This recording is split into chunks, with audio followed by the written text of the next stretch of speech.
Ito, ang latest weather update. Alamin ang pinakasariwang ulat panahon ngayon dito sa Information TV Educational Channel 2. Natin ang latest satellite image. Nakikita po natin yung sentro nitong si Bagyong Karina.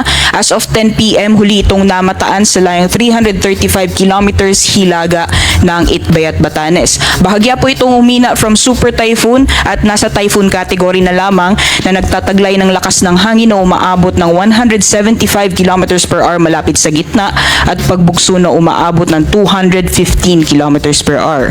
Sa kasalukuyan po, ang pagkilos nito sa direksyong southwestward or timog kanluran sa bilis naman ng 15 kilometers per hour. At kumikita po natin dito sa satellite image, bagamat malayo po yung sentro nitong bagyo sa anumang bahagi ng ating bansa, malaki pa rin po yung mga pakaulapan na namamataan natin at nakakaapekto sa malaking bahagi ng Luzon. Kaya asahan pa rin po natin yung maulan na panahon sa malaking bahagi po ng Luzon area, lalong-lalo na dito po sa western sections ng northern at central Luzon, pati na rin sa areas ng Calabarzon and Metro Manila. Asahan pa rin po natin magpapatuloy yung malalakas na mga pagulan na dala nitong southwest monsoon o hanging habagat na pinapalakas ng epekto nitong si Bagyong Karina.